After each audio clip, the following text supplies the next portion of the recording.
Hello champions, again welcome to my YouTube channel champions boosters.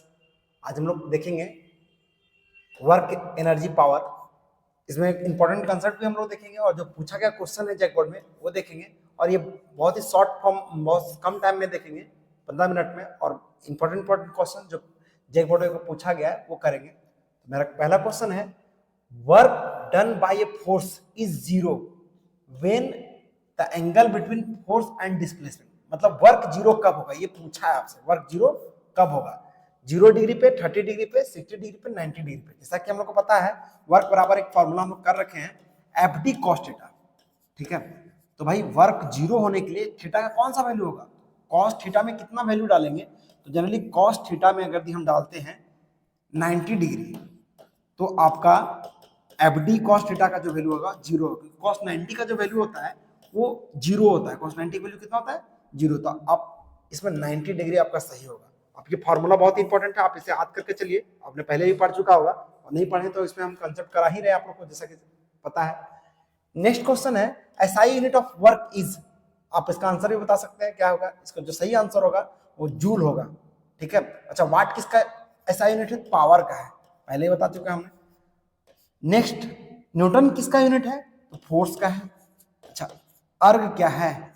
तो अर्ग जो है वो सीजीएस यूनिट है। वर्क का क्या है? CGS unit. ये भी वर्क का यूनिट है बट सीजीएस यूनिट, और ये क्या है? वर्क का एसआई यूनिट। नेक्स्ट क्वेश्चन है, which of the following is a scalar quantity. तो कौन सा स्केलर क्वांटिटी होगा? क्वेश्चन नंबर 3 देख सकते हैं। तो फोर्स तो वेक्टर क्वांटिटी है, आप लोग को पता है। स्केलर पूछा है, तो स्केलर क्वांटिटी जो होता है वो होता है आपका वर्क। तो देखिए वर्क बराबर होता है फोर्स इंटू डिस्प्लेसमेंट। अच्छा, ये भी वेक्टर है, ये भी। और जब भी डॉट प्रोडक्ट आता है वो कौन सा क्वांटिटी होता है? स्केलर क्वांटिटी होता है। तो आप ये भी फॉर्मूला इंपॉर्टेंट आती है कि हमेशा फोर्स इंटू डिस्प्लेसमेंट का डॉट प्रोडक्ट जो होता है वो वर्क होता है। वर्क कैसा क्वांटिटी है? स्केलर क्वांटिटी है। क्वेश्चन नंबर 4 आप लोग देख सकते हैं, work done bye A centripetal force is in a circular motion. मान लीजिए सर्कुलर मोशन है और यहाँ पे एक सेंट्रीपिटल फोर्स लगता है। कहाँ लगता है सेंट्रीपिटल फोर्स? सेंटर की तरफ लगता है सेंट्रीपिटल फोर्स। अच्छा, डिस्प्लेसमेंट किधर होता है? ये टेंजेंशियल डिस्प्लेसमेंट मानते हैं हम लोग। तो इसमें क्या होगा, पूछ रहा है कि कितना वर्क डन होता है। तो देखिए दोनों के बीच में कितना डिग्री होता है? फोर्स और डिस्प्लेसमेंट की 90 डिग्री। जहां भी theta is equal to 90 degree हो डिस्प्लेसमेंट में, वर्क डन में, तो क्या होता है? वो 0 डिग्री, जीरो होता है। वर्क क्या होता है? जीरो। नेक्स्ट क्वेश्चन है, question number 5, the dimension formula of work. तो आप वर्क का फार्मूला ही जानते हैं, फोर्स और डिस्प्लेसमेंट होता है। तो फोर्स का क्या होता है? M L T to the power -2। अच्छा ठीक है, डिस्प्लेसमेंट का क्या होता है? एल। आप इसे करके देख सकते हैं क्या आ जाएगा? M L square T to the power -2। सीधा मारिए, इसका आंसर कौन सा होगा? बी। नेक्स्ट क्वेश्चन देखेंगे, क्वेश्चन नंबर 6। अब ट्राई करते जाए क्वेश्चंस को। Kinetic energy depends upon. हम जानते हैं काइनेटिक एनर्जी का जो फॉर्मूला होता है वो होता है हाफ mv स्क्वायर। आप सभी को पता है, बताइए। ये v वेलोसिटी, m मास है, तो किस पर डिपेंड करता है? दोनों पर डिपेंड करता है काइनेटिक एनर्जी। कौन होगा? Both, mass and velocity. अच्छा, हाइट पर डिपेंड करता है, पोजीशन पर डिपेंड करता है। कौन? पोटेंशियल एनर्जी, पोजीशन पर डिपेंड करता है। क्वेश्चन नंबर 7 है, kinetic energy of a body is doubled then its velocity becomes. मान लिया जाए काइनेटिक एनर्जी का फॉर्मूला होता है हाफ mv स्क्वायर। क्या है? Half mv square. अगर काइनेटिक एनर्जी को 2 गुना कर दिया जाए, कितना कर दिया जाए? 2 गुना। तो वेलोसिटी का पूछा है कि वेलोसिटी कितना होगा। तो वेलोसिटी को v डैश स्क्वायर करते हैं। अगर ये दोनों को रेशियो निकाल लेते हैं तो देखिए कितना होगा। सब काइनेटिक एनर्जी कटेगा, हाफ हाफ कटेगा, mm कटेगा। ठीक है, तो वेलोसिटी जो होगा वो होगा प्रीवियस वेलोसिटी से, इधर आएगा 1/2, इधर हो गया कितना? v square upon v dash का स्क्वायर। ये v डैश उधर चला जाएगा,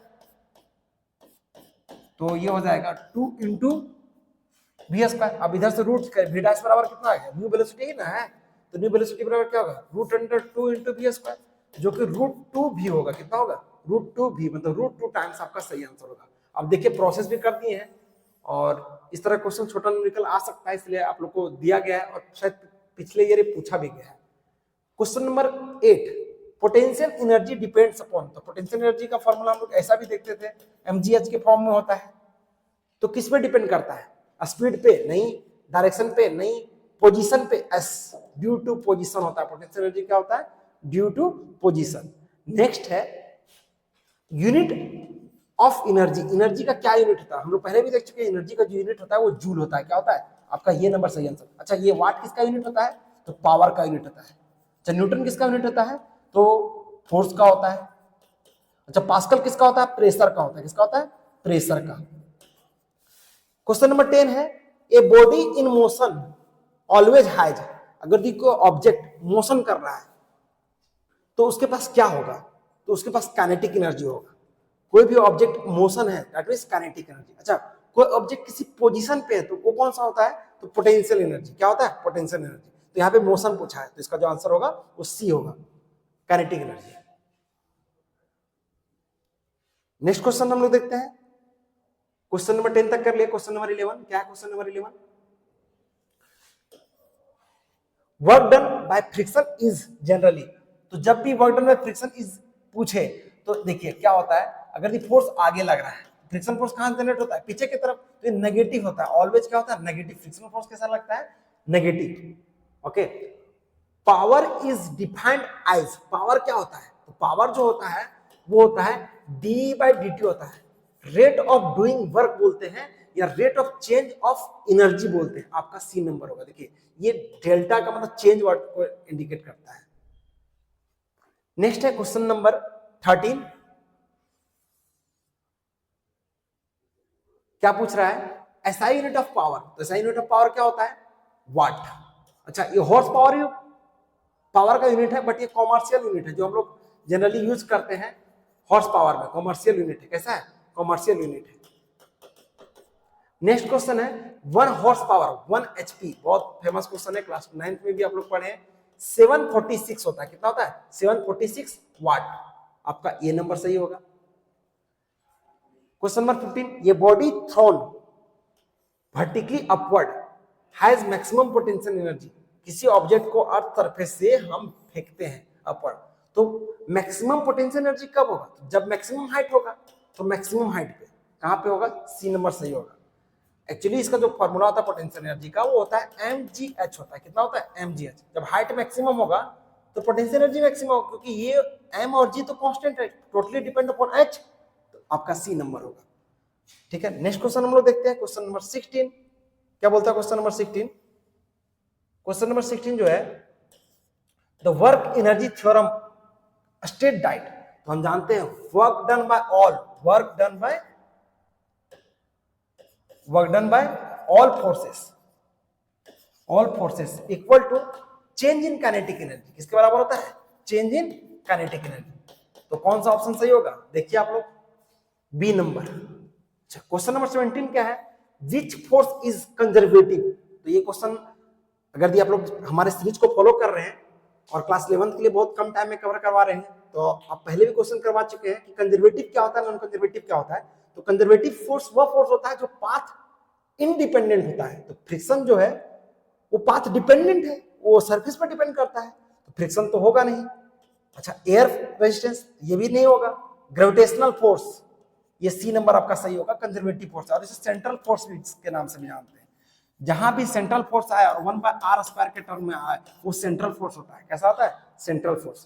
क्वेश्चन नंबर 18 देखते हैं, which force is non conservative. देखिए क्वेश्चन नंबर 17 कंजर्वेटिव था, 18 नॉन कंजर्वेटिव है। तो नॉन कंजर्वेटिव कौन सा फोर्स होता है, तो हमेशा फ्रिक्शन फोर्स नॉन कंजर्वेटिव, ये पाथ पर डिपेंड करता है। किस पर डिपेंड करता है, जहां भी पाथ डिपेंडेंट आ जाए, सरफेस डिपेंडेंट आ जाए, क्या कैसा डिपेंडेंट आ जाए, पाथ डिपेंड करता है। ठीक है, वो नॉन कंजर्वेटिव होता है।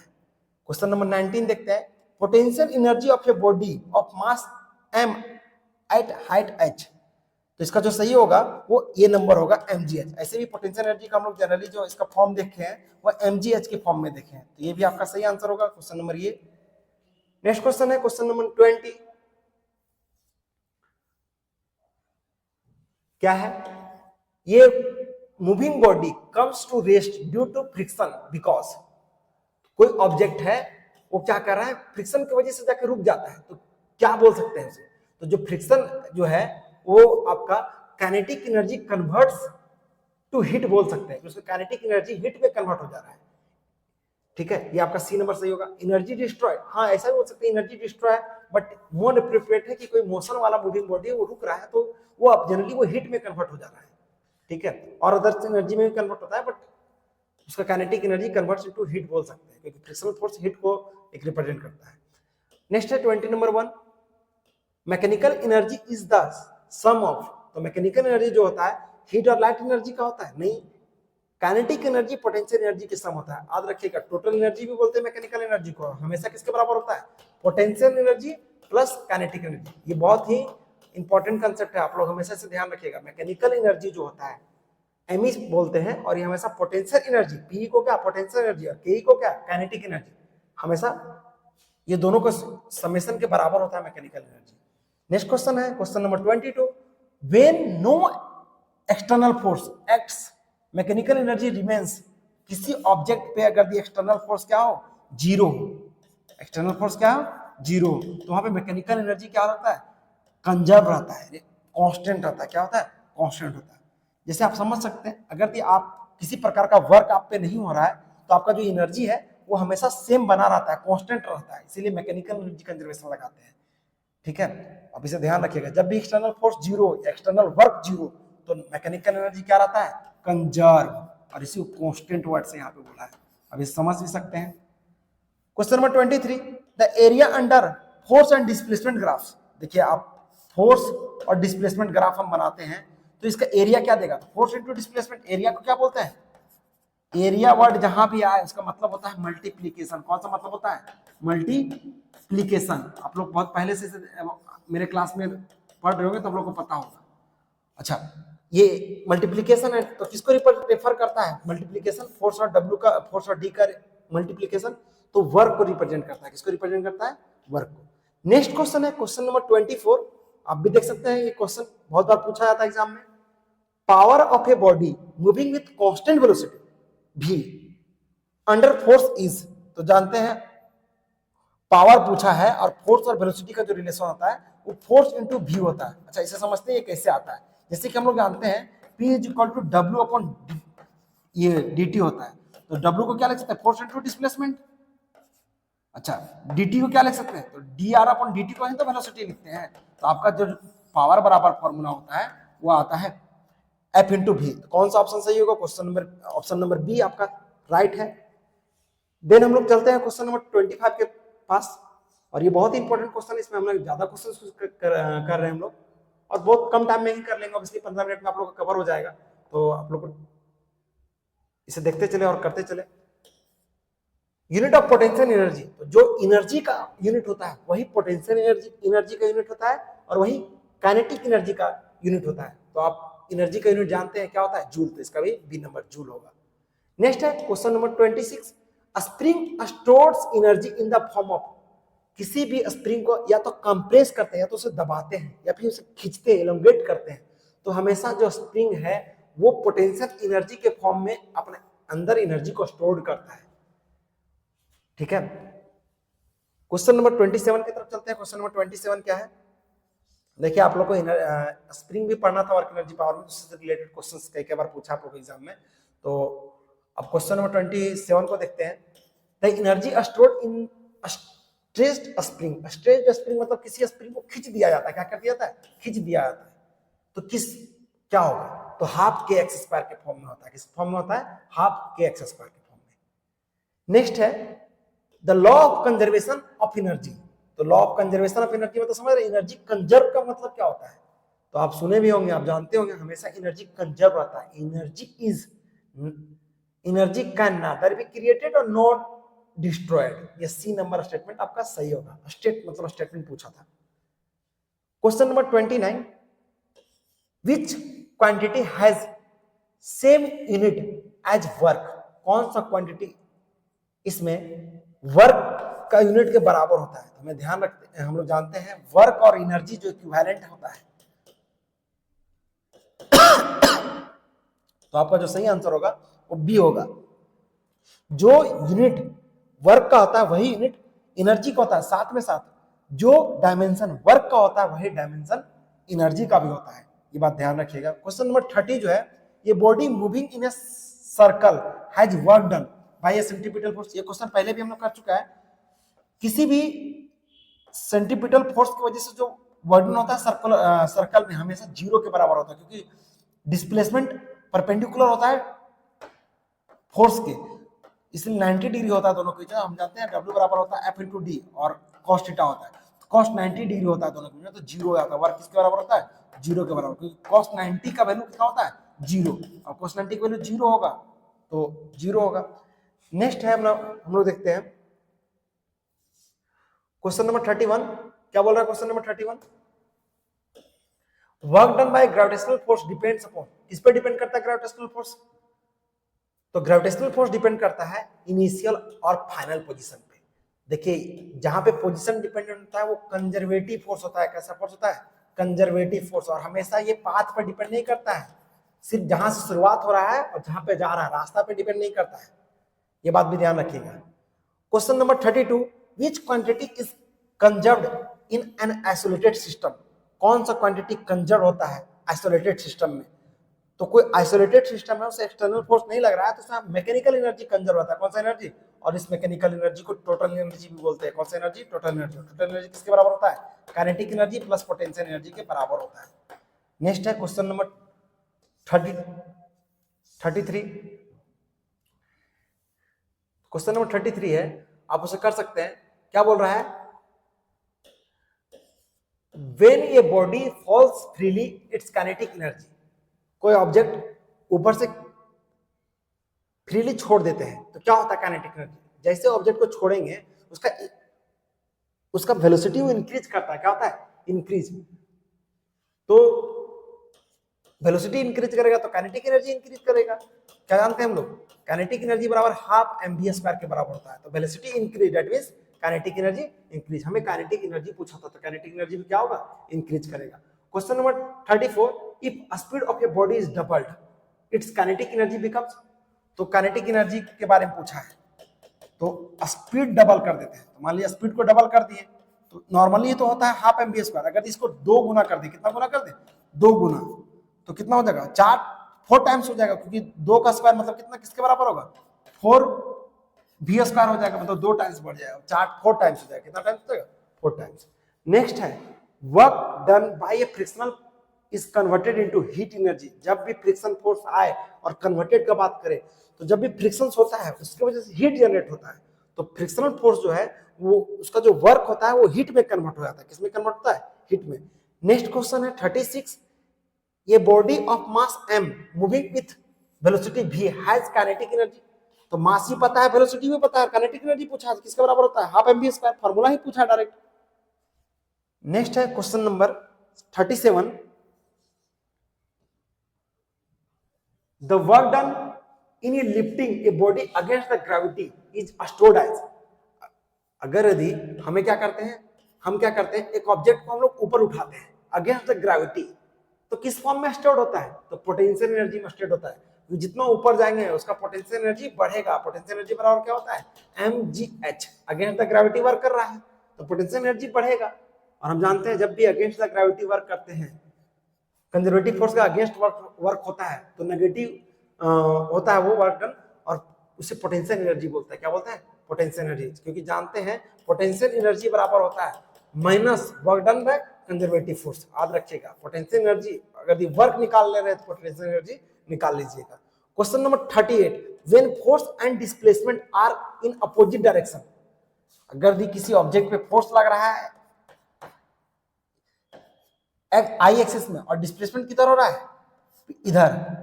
जैसे कि फ्रिक्शन फोर्स के अपोजिट होता है डिस्प्लेसमेंट, तो वो जो होता है नेगेटिव होता है। कैसा होता है? नेगेटिव। हमेशा फोर्स और डिस्प्लेसमेंट के बीच में थीटा कितना डिग्री हो जाए? 180 डिग्री। तो वर्क जो निकलेगा वो हमेशा कैसा निकलेगा? नेगेटिव निकलेगा। आप इसे निकाल के भी देख सकते हैं इस वाले फार्मूला से। F इंटू डी होता है, और F इंटू डी का फार्मूला होता है क्या होता है? Cos theta.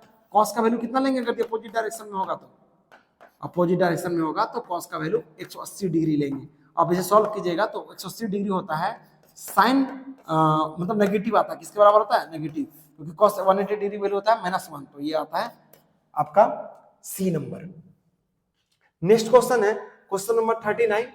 क्या है question number 39? The unit of horse power. Horse power किसका यूनिट है? हमने पहले ही पढ़ चुका है। जो हॉर्स पावर है एचपी, क्या बोलते हैं? एचपी। वो है आपका वाट का। किसका है? वाट, दैट इज पावर का है। किसका है? पावर का। और ध्यान रखिएगा 1 HP इज इक्वल टू 746 वाट होता है। कितना होता है? 746 वाट। तो हॉर्स पावर किसका यूनिट है? तो ध्यान रखिए हमेशा पावर का जो वाट के बराबर हो, वाट बोलते हैं। क्या बोलते हैं? वाट। नेक्स्ट क्वेश्चन है क्वेश्चन नंबर 40। क्वेश्चन नंबर 40 भी देख सकते हैं। क्या है क्वेश्चन नंबर 40? क्वेश्चन नंबर 40 है, ये body projected vertically upward momentarily comes to rest become, अगर जिसके क्या है उसको अपवर्ड फेंकते हैं, उसका मोमेंट क्या होता है? रुक जाता है, रेस्ट में आता है, तो क्या हो जाएगा? तो काइनेटिक एनर्जी जीरो हो जाएगा। क्या हो जाएगा? जब किसी कोई ऑब्जेक्ट रेस्ट में जाता है उसका काइनेटिक एनर्जी जीरो होता है। Question number 41, which of the following is not a form of mechanical energy? कौन सा मैकेनिकल एनर्जी का फॉर्म नहीं है? तो देखिए मैकेनिकल एनर्जी का फॉर्म कौन नहीं है? तो काइनेटिक एनर्जी तो है, पोटेंशियल एनर्जी भी है, इलास्टिक एनर्जी,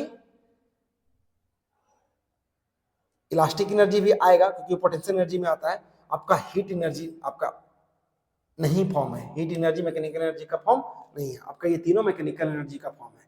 तो आपका सी नंबर नोट पूछा है। क्या पूछा है? नोट। सी नंबर होगा। क्वेश्चन नंबर 42, क्या है question number 42? The energy possessed by a body due to its motion is called. तो मोशन की वजह से जो एनर्जी होता है उसे काइनेटिक एनर्जी बोलते हैं, और पोजीशन की वजह से जो एनर्जी होता है उसे पोटेंशियल एनर्जी कहते हैं। यहाँ मोशन जब भी वर्ड आए वो किससे रिलेटेड है? काइनेटिक एनर्जी से। ध्यान रखिएगा। क्वेश्चन नंबर जो हमारा 46 है वो है, ये machine which converts mechanical energy into electrical energy. तो देखिए आपका जो जनरेटर है वो क्या होता है? मैकेनिकल एनर्जी को इलेक्ट्रिकल एनर्जी में कन्वर्ट करता है। तो पूछा क्या है? जनरेटर। देखिए जनरेटर घूमता है इनिशियली, और घूमने वाला जो जो ऐसा वर्क होता है जिसमें आपको दिखे डायरेक्टली कि उसमें वर्क हो रहा है, वो आपका मैकेनिकल होता है। और वो किसमें ट्रांसफर हो जाता है? इलेक्ट्रिकल में। उसका डायनेमो किसमें कन्वर्ट करता है? इलेक्ट्रिक एनर्जी में कन्वर्ट करता है। नेक्स्ट क्वेश्चन नंबर 44 है, work done bye a constant force is given by. Constant force के थ्रू वर्क डन क्या होता है? तो फोर्स इनटू डिस्प्लेसमेंट। आप देख सकते हैं किसमें होता है फोर्स इनटू डिस्प्लेसमेंट। देखिए इनटू वर्ड जहां पे देखिए एफ फोर्स है, एस डिस्प्लेसमेंट है, तो बी नंबर आपका सही होगा। फोर्स इनटू डिस्प्लेसमेंट आपका सही आंसर होगा। Question number 45, work done bye A centripetal force in a circular motion is zero because. क्यों? हम जो बता रहे हैं हमेशा सेंट्रीपिटल फोर्स अंदर की तरफ लगता है, डिस्प्लेसमेंट ऊपर तरफ। बीच में कितना डिग्री हो गया? 90 डिग्री। तो force is perpendicular to the displacement. देखिए फोर्स इधर लगता है सेंटर की तरफ, एफसी बोलते हैं इसको। क्यों? कौन सा फोर्स बोलते हैं? एफसी, मतलब सेंट्रीपिटल फोर्स। और ऊपर किधर क्या लगता है? डिस्प्लेसमेंट। तो दोनों बीच में 90 डिग्री लगता है। बहुत इंपॉर्टेंट है। सर्कुलर मोशन में हमेशा जो वर्क होता है वो जीरो होता है, क्योंकि फोर्स जो होता है वो टुवर्ड्स द सेंटर लगता है, और displacement tangentially to the motion लगता है। तो इसी कारण से क्वेश्चन नंबर 46, जो क्वेश्चन नंबर 46 है, आप देख सकते हैं क्वेश्चन नंबर 46 क्या है? Which of the following has maximum kinetic energy? किसके पास मैक्सिमम काइनेटिक एनर्जी होता है? तो मैक्सिमम काइनेटिक एनर्जी बोलते हैं बॉडी मूविंग फास्ट, जिसका जो फास्ट स्पीड होगा उसी का ना होगा। तो maximum speed that means maximum kinetic energy, क्योंकि काइनेटिक एनर्जी का जो फॉर्मूला होता है वो हाफ mv स्क्वायर होता है। किसके बराबर होता है? हाफ mv स्क्वायर के बराबर होता है। नेक्स्ट है question number 47, the area under force time graph. जैसे देखिए आप फोर्स और टाइम ग्राफ है, ठीक है, तो उसका एरिया क्या देता है? तो फोर्स टाइम ग्राफ का जो एरिया जब भी बोले तो क्या होता है? दोनों का प्रोडक्ट होता है, और ये इंपल्स देता है। क्या देता है? इंपल्स, जिसे आई से इंडिकेट करते हैं। क्या इंडिकेट करते हैं? आई से, तो इंपल्स। नेक्स्ट है क्वेश्चन नंबर 48। आज हमारा सीरीज थोड़ा बड़ा हो रहा है लिटिल बिट। अब 48 को देख सकते हैं, power can be written as. Power को किस प्रकार से लिख सकते हैं? तो देखिए पावर का बहुत सारा फॉर्मूला है। पावर इज इक्वल टू होता है एनर्जी अपॉन टाइम। अच्छा, पावर का एक फॉर्मूला होता है वर्क अपॉन टाइम। पावर का फॉर्मूला होता है फोर्स इनटू वेलोसिटी। आपको ये फॉर्मूला 11th क्लास में बहुत देखने को मिलेगा। फोर्स इनटू वेलोसिटी को भी क्या बोलते हैं? पावर। देखिए कौन सा ऑप्शन सही होगा? फोर्स इनटू वेलोसिटी, है ना? तो क्वेश्चन नंबर ये सही होगा। नेक्स्ट है question number 9, which one is conservative force? कौन सा कंजर्वेटिव फोर्स है? तो आप एक इस तरह से समझ सकते हैं कौन कंजर्वेटिव फोर्स है और कौन नॉन कंजर्वेटिव फोर्स है। आप इसका एक टेबल भी बना सकते हैं, बहुत इंपॉर्टेंट है। नॉन कंजर्वेटिव फोर्स, ठीक है। तो कंजर्वेटिव फोर्स में आता है आपका ग्रेविटेशनल, आपका इलेक्ट्रोस्टैटिक, ठीक है, आपका स्प्रिंग, ठीक है। नॉन कंजर्वेटिव में फ्रिक्शन फोर्स, कौन सा फोर्स आता है? Friction force. Air force, air resistance, कौन सा आता है? Air resistance. अच्छा, और कौन सा? ड्रैग फोर्स, कौन सा? Drag force. तो फ्रिक्शन फोर्स होता है नॉन कंजर्वेटिव फोर्स होता है, कैसा होता है? Non conservative. इसमें क्या पूछा? कंजर्वेटिव। तो कंजर्वेटिव में किस में आएगा? आपका आएगा ये number, gravitational force. Question number 50, when a body conservative force acts total mechanical energy, सिर्फ कंजर्वेटिव फोर्स लगता है तो टोटल मैकेनिकल एनर्जी क्या होता है? याद रखिएगा, जब भी कंजर्वेटिव फोर्स एक्ट करे किसी बॉडी पर तो टोटल एनर्जी या टोटल मैकेनिकल एनर्जी हमेशा फिक्स्ड होता है, मतलब कांस्टेंट होता है। क्या होता है? कांस्टेंट। जहां भी कांस्टेंट हो वो रिमेंस फिक्स्ड का बात करता है। नेक्स्ट क्वेश्चन नंबर जो हम देखते हैं, क्वेश्चन नंबर 51, ये बुलेट फायर फ्रॉम ये गन पोजेस क्या रखता है? ऑब्वियसली किसी ऑब्जेक्ट को हम बुलेट से गन से फायर करेंगे, उसके पास काइनेटिक एनर्जी रहता है। क्या रहता है? Kinetic energy. Next, the work done bye A tension in A stretched spring store क्या करता है? तो वर्क डन बाय ए टेंशन जो होता है स्प्रिंग में, वो पोटेंशियल एनर्जी के फॉर्म में होता है। कैसा होता है? पोटेंशियल एनर्जी के फॉर्म में स्टोर होता है, ठीक है। नेक्स्ट है question number, which quantity is a vector? तो देख सकते हैं वेक्टर कौन सा क्वांटिटी होता है? तो मोमेंटम आपका वेक्टर क्वांटिटी होता है, बाकी सारा आपका स्केलर क्वांटिटी होता है। नेक्स्ट है क्वेश्चन नंबर 54, क्या क्वेश्चन नंबर 54, ये moving car stops after the brake are applied due to, तो आपका जो इसका आंसर होता है वो होता है फ्रिक्शन, उसे फ्रिक्शन लगता है। नेक्स्ट है question number 55, the energy of a body at rest can be, energy of a body at rest can be क्या हो सकता है? अगर दी रेस्ट में है तो हमेशा क्या होगा? Only potential energy. नहीं, रेस्ट में है तो ऐसा नहीं हो सकता ओनली वो, हाँ, उसके पास both zero and non zero, ऐसा तो नहीं हो सकता है। तो इसके पास ऑलवेज जीरो और जीरो ऑलवेज। देखिए ये ऑप्शन थोड़ा सा अरेंजिंग फॉर्म में नहीं है, but energy of your body at rest can be, अगर दी उसका जो होता है रेस्ट में है तो बोथ जीरो और नॉन जीरो, तो ऑलवेज जीरो ये नहीं होगा आपका, ओनली काइनेटिक एनर्जी नहीं हो सकता है, ओनली पोटेंशियल एनर्जी। आपका सी नंबर सही होगा, सही बात, सी नंबर सही होगा आपका। नेक्स्ट क्वेश्चन है, आपको ध्यान दीजिएगा, इसका जो आंसर होगा वो सी नंबर होगा, ठीक है। 56 को देखते हैं, the SI unit of impulse is, तो जो मोमेंटम का होता है वही इंपल्स का होता है। तो मोमेंटम का क्या होता है? न्यूटन सेकंड होता है, सॉरी, हाँ, न्यूटन सेकंड होगा इंपल्स का। नेक्स्ट है question number 57, no work done the change in kinetic energy, अगर दी वर्क डन नहीं हो रहा है तो चेंज इन काइनेटिक एनर्जी क्या होगा? जीरो। अगर दी काम ही नहीं हो रहा है तो, जैसे कि जानते हैं work done by all is equal to क्या होता है? Change in kinetic energy. अगर यही जीरो है मतलब चेंज इन काइनेटिक एनर्जी क्या होगा? जीरो के बराबर होगा। तो चेंज इन काइनेटिक एनर्जी क्या हो जाएगा? जीरो। यदि वर्क डन जीरो है तो चेंज इन काइनेटिक एनर्जी क्या हो जाएगा? जीरो, क्योंकि हम वर्क एनर्जी थ्योरम से आते हैं, वर्क डन बाय ऑल हमेशा किसके बराबर होता है? चेंज इन काइनेटिक एनर्जी के बराबर होता है। नेक्स्ट है क्वेश्चन नंबर 50, क्वेश्चन नंबर 50 क्या है? Power implied by, sorry, power multiplied by times, अगर पावर को टाइम से मल्टीप्लाई कर देते हैं एनर्जी देता है। क्या देता है? एनर्जी। जैसे हमें एनर्जी बराबर फॉर्मूला, सॉरी, पावर बराबर फॉर्मूला जानते हैं, पावर इज इक्वल टू होता है एनर्जी अपॉन टाइम, तो पावर को टाइम से मल्टीप्लाई कर देंगे क्या देगा? एनर्जी देगा। नेक्स्ट क्वेश्चन है क्वेश्चन नंबर 59, क्या बोल रहा है क्वेश्चन नंबर 59? देख सकते हैं, which of the following does not affect kinetic energy, किसको काइनेटिक मतलब अफेक्ट नहीं करता है? तो which of the following does not affect kinetic energy, इसमें से काइनेटिक एनर्जी किसको अफेक्ट नहीं करता है? तो काइनेटिक एनर्जी वेलोसिटी तो रिलेटेड है, डायरेक्शन ऑफ मोशन से रिलेटेड नहीं होता है। आपका सी नंबर सही होगा। नेक्स्ट क्वेश्चन है क्वेश्चन नंबर 60, तो आपका ये सीरीज लंबा होने वाला है, तो क्वेश्चन नंबर 60 देख लेते हैं, और ये आपका लास्ट क्वेश्चन होगा, क्वेश्चन नंबर 60। बहुत ज्यादा इसमें नहीं देखेंगे, आप लोग को पीडीएफ मिल जाएगा, पीडीएफ में सारा क्वेश्चन किया हुआ है और सेम टाइप का क्वेश्चन किया हुआ है, तो वहां से भी आप देख सकते हैं इसको। क्वेश्चन नंबर 60 जो है आप देख सकते हैं क्या है? Work done by gravitational force on A freely falling body is, तो हमेशा फ्रीली बॉडी होता है वो पॉजिटिव होता है। कैसा होता है? पॉजिटिव। देखिए आपका नीचे गिर रहा है, ग्रेविटी भी कहाँ लग रहा है? दोनों सेम डायरेक्शन में। थीटा कितना लेंगे? 0 डिग्री। जहां भी थीटा 0 डिग्री वहां क्या होगा? पॉजिटिव वर्क डन होगा। तो 60 क्वेश्चन का हम लोग देखें, आगे सेम क्वेश्चन रिपीट किया गया कुछ, तो इसी प्रकार से आप पूरा आप ये सीरीज कवर करें। और ये 60 क्वेश्चन वर्क एनर्जी पावर के लिए इनफ है, वर्क एनर्जी पावर के लिए। तो आप पूरा स्टार्टिंग से प्रैक्टिस कर ले इस क्वेश्चन को। 40 आउट ऑफ 40 लाने के लिए सीरीज बहुत इंपॉर्टेंट होगा, बहुत ही कम टाइम में कर रहे हैं। So thank you.